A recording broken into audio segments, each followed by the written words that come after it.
Herkese salam, mən Səbinə Sultanova. Məni Instagramdan izləyə bilərsiniz. Tarix müəllimiyəm. Bugünkü dərsimizdə biz Rus-Qacar müharibələri haqqında danışacağıq. Ümumiyyətlə 18-ci əsrdə artıq Rusiya 2 dəfə Azərbaycanı işğal etməyə çalışmışdı, lakin bu yarıda qalmışdı və geri qayıtmalı olmuşdular müəyyən səbəblərdən. Əvvəlki dərslərimizdə bu haqqda danışmışıq. Keçid edib onlara da baxa bilərsiniz. Və 19-cu əsrin əvvəllərində artıq 1-ci Aleksandr hakimiyyətə gəlir Rusiya imperiyasında və o artıq qəti şəkildə qərar verir ki, Azərbaycan işğal olunmalıdır və bununcu fəaliyyətə başlayır. Və əslində elə həmin dövrdə, yəni 18-ci əsrin sonunda, 19-cu əsrin əvvəllərində elə bunun üçün əlverişli şərait də var idi. Çünki feodal dağınıqlıq dövrü idi, müəyyən vahid bir dövlət yox idi onlara qarşı durmağa.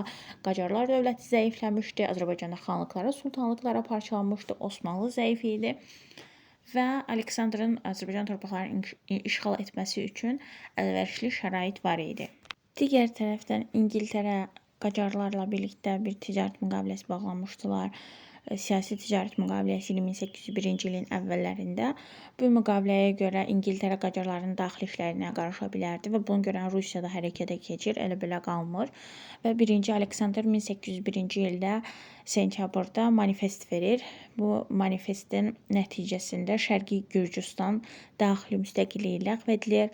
Rus qoşunlarının baş komandanı tərəfindən idarə olunan quberniya yaradılır və bu zaman Azərbaycanla bağlı böyük bir ədalətsizliyə yol verilir ki, Azərbaycan torpaqları Qazaxdır, Borçalıdır, Şəmşəddin sultanlıqları, Loru, Pənbək bölgələri işğal edilir və bu quberniyanın tərkibinə daxil edilir. Beləliklə, Azərbaycan şimal torpaqlarının işğalı üçün də ilk addım atılmış olur. Bütün bu ədalətsizliyə həmin dövrdə Gəncə və İrəvan xanları qarşı çıxmışdılar. Belə ki, İrəvan xanı Məhəmməd xan Pənbəkliləri Ruslara boyun əyməməyə çağırmışdı və onlar istəsələr İrəvan torpaqlarına köçə biləcəklərini bildirmişdilər və beləliklə 600 Pənbəkli İrəvana pənah gətirmişdi. Sonra xan özü də Tiflisə getmişdi və şahın fərmanına əsasən Pənbək vilayətinin ona məxsus olduğunu bildirmişdi. Gəncə xanı da həmin vaxtda Cavad xan Ziyadoğlu idi və o da bütün bu addımlara Şəmşəddinin Ruslar tərəfindən ilhaqına narazılığını bildirmişdi. Lakin bu xanlar arasında heç bir birlik yox idi və bu birliyin olmaması səbəbindən də onların cəhdləri də nəticəsiz qalırdı. 19-cu əsrin əvvəllərində Avropada bir sıra mürəkkəb siyasi proseslər gedirdi. Buna görə Rusiya ehtiyatlı düşünülmüş addımlar atırdı və 1802-ci ildə Georgiyevsk şəhərində Rusiya hökuməti tərəfindən bir görüş təşkil olunur və bu görüşdə Dağıstan feodal hakimləri ilə yanaşı Quba və Lənkəran xanları da iştirak edirdilər və onlar müqavilə imzalayırlar və bu müqaviləyə görə onu imzalayanlar öz arzusu ilə Rusiyanın himayəsinə qəbul oluna bilərdilər. Rusiya isə onların müstəqilliyinə toxunmayacaqdı. Cənubi Qafqazda ticarətin genişləndirilməsinə xidmət edirmiş. Xəzər dənizində gəmiçilik inkişaf etdirilməli idi və sazişin əsas müddəası güya İran Qacarlar təhlükəsinə qarşı birgə mübarizə təşkil edirdi. Lakin bu əslində bir işğal planının müəyyən bir gözə pərdə asmaq üçün olan hissəsi idi. Müqaviləyə görə Rusiya xanlıqları qorumalı idi Osmanlı və Qacarlardan, amma əslində tezliklə biz görəcəyik ki, onlardan deyil də Rusiyanın özündən qorunmaq lazım imiş. 1803-cü ilin yazında Rus əskərləri və Gürcü dəstələri birlikdə birləşirlər və Carbalakan camatlığına hücum edirlər. Burada mart ayında Qanıq çayı sahilində döyüş baş verir. Burada Car işğal olunur, Balakən yandırılır və Carbalakan səlahiyyətli nümayəndə heyəti Tiflisə gedirlər General Sisyanovun yanına.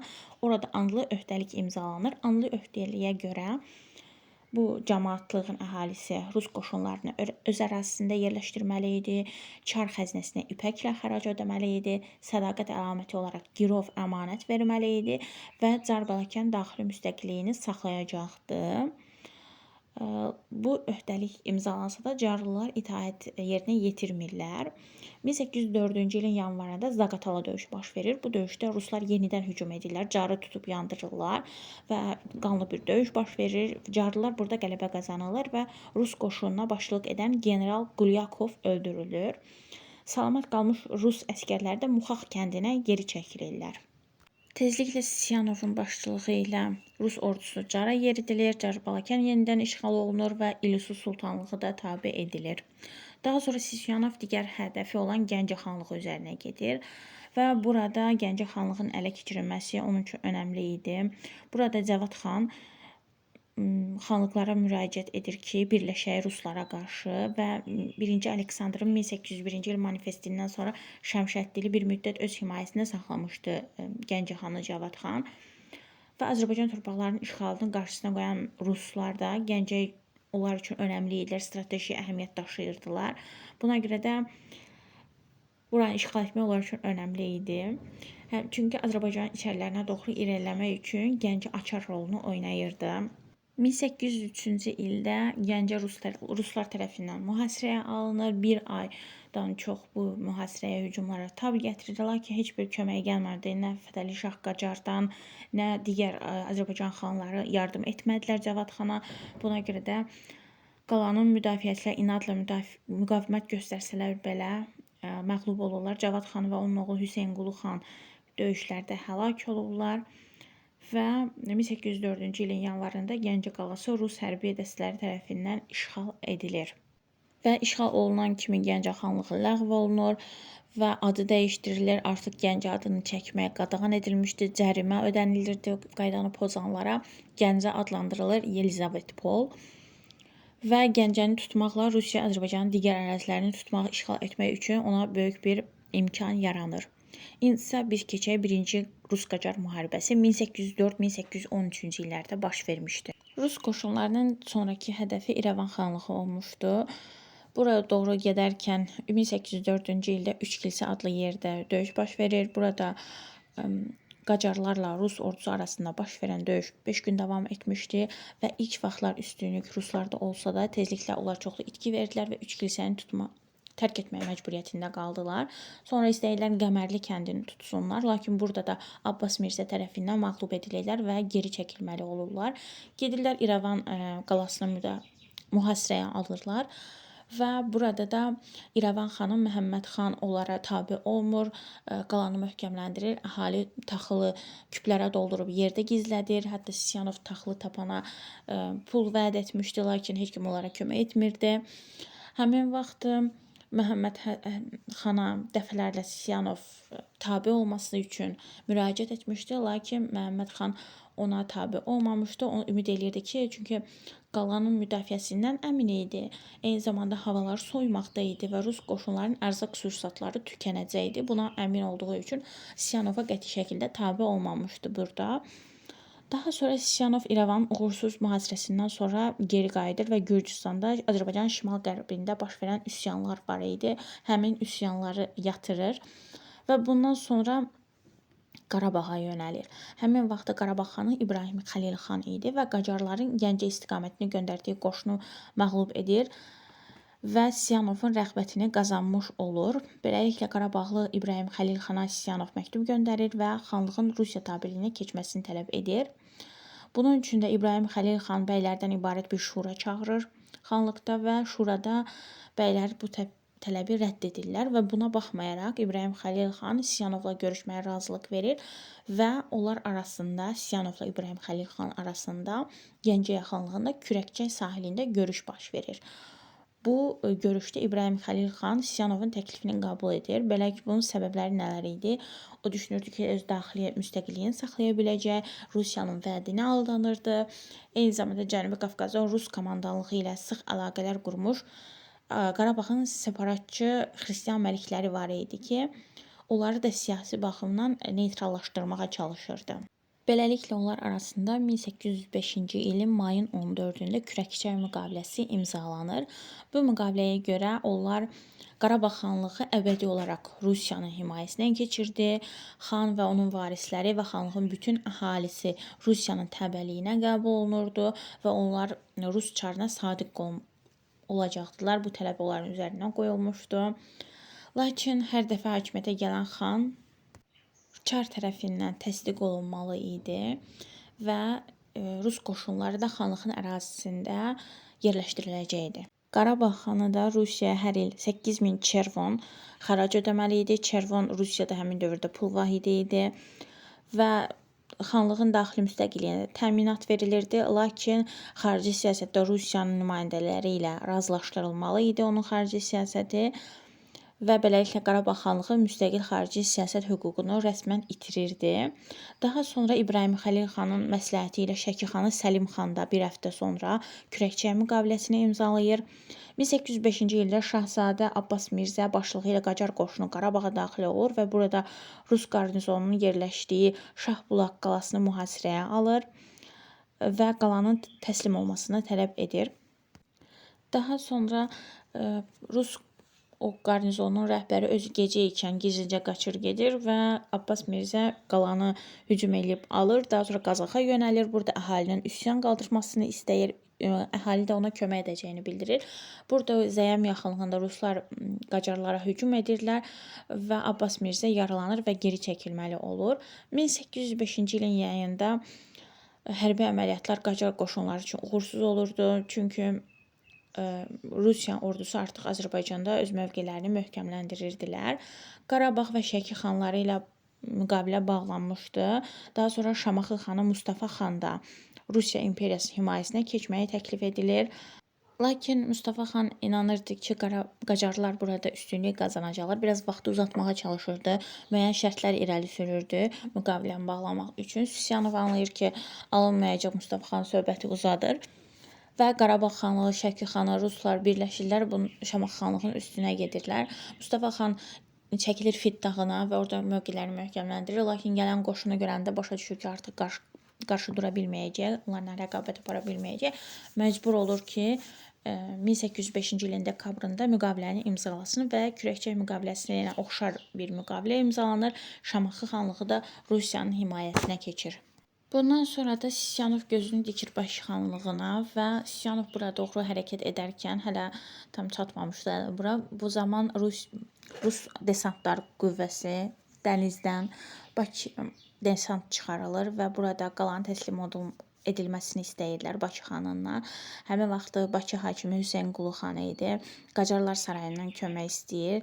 Abbas Mirzə də ona kömək göndərir. Digər tərəfdən Qubalı Şeyxəli xan da öz qüvvələrlə Bakı xanına köməyə gəlir və burada Rus desantlarının vəziyyəti çətinləşir və onlar buranı tərk etməyə məcbur olurlar. 1806-cı ilin əvvəllərində artıq Sisyanov gəlir Bakının 2 kilometrliyində dayanıb və təslim olmağını istəyir Bakının. Hüseyn Qulu xan deyir ki, mən özüm çıxacam, sənə açarları verəcəm və çıxır da Sisyanovla görüşməyə. Həmin vaxtda da Hüseyn Qulu xanın əmisi oğlu İbrahim bəy Sisyanov öldürür və Sisyanovun ölməsi ilə Rus qoşununun Bakıya hücumu təxirə salınır. Bundan sonra Şahzadə Abbas Mirzə yaranmış vəziyyətdən istifadə etmək istəyir və Qacar qoşununu fəallaşdırır. Bir çox ərazilərdə üsyanlar baş verir. Digər tərəfdən Ruslar heç bir əsas olmadan onlara tabe olan İbrahim Xəlil xana hücum edib onu öldürürlər. Bu baş verəndən sonra da Şəkili Səlim xan onlardan küsür, əlaqəsini kəsir onlarla. Beləliklə üsyan qaldırır öz ərazisində Şəki xan tərəfindən üsyan qaldırılır. Digər tərəfdən Çar Balakən camatlığında da üsyan qaldırılır. 1806-cı ilin iyununda yenidən Ruslar Xəzər sahili bölgələrdə fəallaşırlar və Quba xanına tabe olan Dərbəndi tuturlar. Sentyabrda da Bakıya yaxınlaşırlar. Burada Rus generalı Bakı sakinlərə müraciət göndərir və müraciətdə əhaliyə toxunulmazlıq vəd olunurdu. Hüseyn Qulu xan dənizdən və qurudan şəhərə yaxınlaşan Rus qoşunlarına müqavimət göstərə bilməyəcəyini anlayır və əhalini yersiz qırğından qorumaq məqsədi ilə şəhəri tərk edir və Qacarlara sığınır. 1806-cı ilin payızında Bakı xanlığı Ruslar tərəfindən işğal olunur. Xanlıq ləğv edilir və Rusiyanın əyalətinə çevrilir. Bir qədər sonra Quba xanlığı da zəbt edilir. Qubanın idarə edilməsi keçmiş Bakı xanı 2-ci Mirzə Məhəmmədin başçılığı ilə yerli bəylərdən təşkil olunmuş əyalət şurasına tapşırılırdı. Və bundan sonra Şəki xanlığında üsyanı yatırmaq üçün hərbi hissələr göndərilir. 1806-cı ilin oktyabrında bunlar Şəkini mühasirəyə alırlar. Burada şiddətli müqavimət göstərilməsindən baxmayaraq Şəki işğal edilir. Səlim xan da digər xanlar kimi Qacarlar səltənətinə pənah aparır. Şəkinin işğalından sonra burada Rus meyilli qüvvələrdən ibarət müvəqqəti idarə yaradılır. Beləliklə Lənkəran, İrəvan və Naxçıvan xanlıqları istisna olmaqla Azərbaycan şimal ərazisi Rusiya hakimiyyəti altına düşmüşdü. Bütün bunlara baxmayaraq, yəni Rusiyanın qalibiyyətli müharibələrindən baxmayaraq çalışırdı ki, Qacarlarla sülh bağlasın. Çünki artıq Osmanlı ilə müharibəsi yaxınlaşırdı və bunlar 1806-cı ildə Osmanlı-Rusiya müharibəsi baş verir. Burada 1812-ci ildə iki dövlət danışıqlara başlayır və Buxarest sülhü imzalanır Rusiya-Osmanlı arasında. 1806-1812-ci illərdə müharibə baş vermişdi və Buxarest sülhü imzalandı. Sonda müqaviləyə görə Osmanlı dövləti Cənubi Qafqazdakı Rus işğallarını tanımalı olur. Daha sonra Qacarlarla müharibə hələ davam edirdi və Qacarlarla müharibə 1804-1813-cü illərə qədər davam etmişdi. Bu illərdə davam etmişdi. 1809-cu ildə Azərbaycan valisinin qoşunları Rusları Naxçıvandan çıxartdı. Geri çəkilən Rus qoşunlarının əsas qüvvələri ilə Qarababa kəndi yaxınlığında baş verən döyüşdə darmadağın edildi. Bu hadisədən sonra Çar Rusiyası böyük bir məyusluq keçirmişdi və onlar əsas diqqətini Napolyon Fransasına Avropadakı proseslərə yönəltmişdilər. Buna görə də danışıqlar 1-ci Aleksandr üçün vacib idi həmin dövrdə. Bu məqsədlə o İrəvan uğrunda döyüşlərdə məğlub olmuş Qudaviçi Tormasovla əvəz etdi, generalları dəyişir və Tormasova sülh prosesini sürətləndirmək göstərişi vermişdi. 1810-cu ildə xalqın yardımına arxalanan Quba xanı hakimi Şeyx Əli xan Rus qoşununu Gilgilçay üzərində məğlub etdi. Ruslara köməyə gələn hərbi hissələri də geri oturtdu. 1812-ci ildə Sultan Bud döyüşü baş verdi. Bu döyüşdə Abbas Mirzənin başçılıq etdiyi Şah ordusu uğur qazandı. Bu qələbə Şah əsgərlərində döyüş ruhunu yüksəltmişdi. Elə həmin il Rusiya-Fransa arasında müharibə başlamışdı. 1812-ci ilin oktyabrında Aslandüz döyüş baş verir. Burada isə Rus qoşunları Qacarlar üzərində qələbə qazanırlar və beləliklə müharibənin gedişində bir dönüş yaranır. Abbas Mirzənin başçılıq etdiyi hərbi qüvvələr məğlub olurlar və Lənkərandakı şah qoşunları da ümidsiz vəziyyətdə qalırlar. Lənkəran qalası həm qurudan, həm dənizdən mühasirəyə düşdü. Həmin vaxtı Qacar sərkərdəsi Sadıq xan qalanın müdafiəsinə rəhbərlik edirdi. 1812-ci ilin dekabrın 31-də Rus qoşunları artıq həlledici hücuma başlayırlar və qeyri-bərabər döyüşdə Sadıq xan həlak olur. Yanvarın 1-də isə Lənkəran işğal edilir və 1813-cü ilin əvvəllərində Rusiyanın Qafqazda hərbi mülki işləri üzrə canişini sülh haqqında danışıqlara hazır olduğunu bildirir və bunlar arasında 1813-cü ilin oktyabrın 12-sində Qarabağın Gülüstan kəndində Rusiya və Qacarlar arasında müqavilə imzalanır. Gülüstan müqaviləsinə görə İrəvan və Naxçıvan xanlıqları istisna olmaqla Qacarlar dövləti, Gəncə, Qarabağ, Şəki, Şirvan, Quba, Bakı, Lənkəran xanlıqlarının Şərqi Gürcüstanın və Dağıstanın Rusiya hakimiyyəti altına keçməsini qəbul edirdi. Xəzərdə hərbi dəniz donanması saxlamaq hüququ yalnız Rusiyaya məxsus olurdu. Gülüstan sülhünün 7-ci maddəsində hər iki ölkədə diplomatik korpusların yaradılması nəzərdə tutulurdu. Qacarlar öz ərazisində Rus tacirlərinə gömrüksüz ticarət hüququ verirdi və separat akt var idi bu müqavilədə. Belə ki, sərhədlərin dəyişdirilməsinə yenidən baxılması hüququ verirdi bu akt. Sonradan Şah hökuməti çalışmışdı ki, bu akt üzərindən yenidən bu müqaviləyə baxılsın və müəyyən nəticələri dəyişdirilsin. Lakin buna nail ola bilməmişdi. Çünki artıq Fransa ilə Rusiya arasında müharibə bitmişdi və Napolyon üzərində qələbələrinə görə Rusiyanın mövqeyi artmışdı. Həmin vaxtda o güclü hesab olunurdu və 1814-cü ildə Tehran müqaviləsi imzalandı. Müqaviləyə görə İngiltərə Qacarlara hərbi maliyyə yardım göstərəcəyini öz öhdəsinə götürürdü və Gülüstan müqaviləsinin şərtlərinə yenidən baxılmasına kömək edəcəyini vəd edirdi. Bunun qarşılığında da Qacarlar dövləti İngiltərəyə Hindistan sərhədlərinin təhlükəsizliyinin təmin ediləcəyini bildirirdilər. Əlbəttə ki, İngiltərə bunu elə-belə eləmirdi. Onlar istəmirdilər ki, Rusiya Cənubi Qafqazda möhkəmlənsinlər. O özlərinin buranı işğal etmək planları var idi.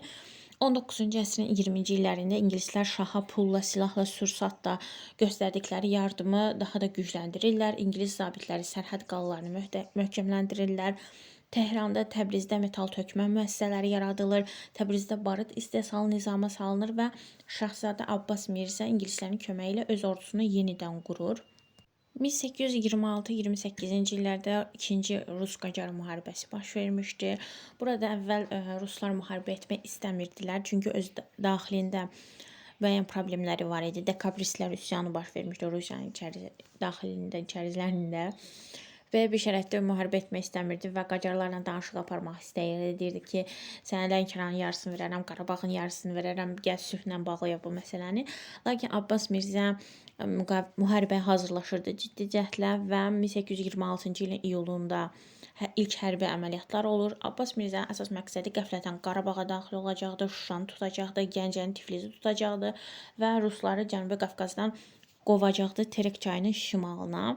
Hətta onlara sığınmış Azərbaycan xanları da ona kömək edəcəklər, əhalini üsyana qaldıracaqdır və Azərbaycan torpaqlarını azad edəcəkdilər. İlk vaxtlarda uğur əldə edirlər onlar Yəni Abbas Mirzə öz apardığı əməliyyatlarda Lənkəran, Şamaxı, Şəki, Gəncə əraziləri ruslardan təmizlənir və xan hakimiyyəti bərpa olunur. Hərbi əməliyyatlara qoşulan İrəvan xanı Həsən xan da Pəmbək və Şörəyeli ərazilərini azad edir. Lakin Rus dəstələrini əzmək əvəzinə Abbas Mirzə Qarabağ mahallarını tutur, oradan Şuşanı mühasirəyə alır və 48 gün mühasirə davam edir. Bu mühasirə davam edərkən Rus dəstələri birləşirlər, Tiflisdə cəmlənirlər və güclü şəkildə əks hücuma keçirlər. 1826-cı ilin sentyabrın 13-də Gəncə döyüşü baş verir. Burada 2-ci Rus-Qacar müharibəsində həlledici bir döyüş idi. Müharibənin taleyi həll edirdi. Abbas Mirzənin başçılıq etdiyi şah qoşunları əsas hissəsi xəyanət nəticəsində məğlub edildi və bu məğlubiyyətlə Qacarlar Qafqazdakı nüfuzuna da ağır zərbə oldu. Və məğlubiyyət xəbərini alan Abbas Mirzə Şuşanın mühasirəsindən əl çəkib arazinin sağ sahilinə keçdi. Şah qoşunu rusların işğal etdiyi Azərbaycan torpaqlarını tərk etdilər. Bu ərəfədə rusların komandanı dəyişdirildi. Yermalovun yerinə Paskeviç gəldi. Və 1827-ci ildə hərbi əməliyyatlar davam edirdi. İrəvan üzərinə yeriyirlər. 2 ay İrəvan mühasirəyə alınır, mühasirədə qalır. Daha sonra Naxçıvan üzərinə yerilir və 1827-ci ilin yayında müqavimətsiz Naxçıvan tutulur. Bundan sonra Abbasabad qalası mühasirəyə alınır. Bu qalanı da verməmək üçün Abbas Mirzə yenidən hücuma keçir. 1827-ci ilin iyulunda Cavanbulaq döyüşü baş verir. Bu döyüşdə Ruslar Qacarlara qalib gəlirlər. Abbas Mirzənin məğlubiyyəti ilə Abbasabad qalasının taleyi də həll edilir və bir ay sonra Ruslar Abbasabad qalasını işğal edirlər. İrəvan qalası uğrunda döyüşlərdə İrəvan xanı Həsən xan şiddətli müqavimət göstərmişdi. Buna baxmayaraq şəhər tutulmuşdu. Qala ələ keçirildiyi üçün Rus qoşunlarının baş komandanı Paskeviç qraf titulu alır. Hətta ona xüsusi orden, pul mükafatı verilir. Yerevanski titulu alır. Daha sonra İrəvan qalasının alınması ilə bağlı Sankt-Peterburqda bayram edilir və xüsusi rəsmi keçid düzənlənir, medallar təsis olunur, hərbi əməliyyatlar Azərbaycanın cənub ərazilərinə keçir. 1827-ci ilin payızında Maku, Xoy, Mərənd, Təbrizi ruslar tuturlar və burada müvəqqəti idarə yaradırlar. Daha sonra 1827-ci ilin noyabrında ruslarla Qacarlar arasında danışıqlar aparılırdı. Lakin burada danışıqlar zamanı ruslar çox böyük təzminat istəyirdilər və bunu bəhanə edirlər danışıqların uzanmasını. 1828-ci ildə Paskeviçin əmri ilə Ərdəbil istiqamətində hərəkət edirlər ordular və Urmiyanı, Ərdəbili tuturlar. Bütün bunlar Qacarlar sarayını narahatlıq yaradır və 1828-ci il fevralın 10-da Türkmənçay sülhü imzalanır. 16 maddədən olan bu sülhə görə Qacarlar dövləti ilə Rusiya arasında sərhədlər yenilənir. Şah hökuməti Naxçıvan və İrəvanın xanlıqlarının da Rusiya ilhaqını tanıyır. 20 milyon rubl məbləğində təzminat ödəməyi öhdəsinə götürür. Müqaviləyə görə Xəzər dənizində hərbi donanma saxlamaq hüququ yenə də yalnız Rusiyaya məxsus idi.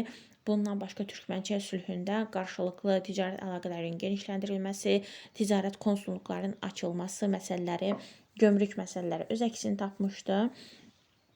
Rusiya Qacarlar dövlətinin istədiyi şəhərində özünün diplomatik nümayəndəsini aça bilərdi və sülhün ən ağrılı məqamı 15-ci maddə idi. Ermənilər kütləvi şəkildə Naxçıvan, Qarabağ, İrəvan xanlıqlarına köçürülməli idi. Bu maddədə Qacarların daxili əyalətlərində yaşayan əhalinin Rusiyaya sərbəst köçməsinə şərait yaratdığı öz əksini tapırdı və beləliklə Azərbaycan torpaqları 2 hissəyə, Şimali və Cənubi Azərbaycan olaraq bölünməsi rəsmiləşdirildi və bu maddəyə uyğun olaraq Rusiya kütləvi şəkildə köçürülmələr başladı və Azərbaycan torpaqlarına ermənilər köçürüldü. 1828-29-cu illərdə Rusiya-Osmanlı arasında da müharibə baş vermişdi və burada Ədirnə sülhü imzalandı 1829-cu ildə. və eyni şəkildə Ədirnə sülhündə də ermənilərin Azərbaycan torpaqlarına köçürülməsi göstərilmişdir. Bu Türkmənçay və Ədirnə sülhü arasında oxşarlıqdır. Və bundan sonra Azərbaycanın ruslar tərəfindən işğal olunan şimal hissələrində komendant idarə üsulu yaradılır və bu haqqda da artıq gələn dərslərimizdə danışacağıq.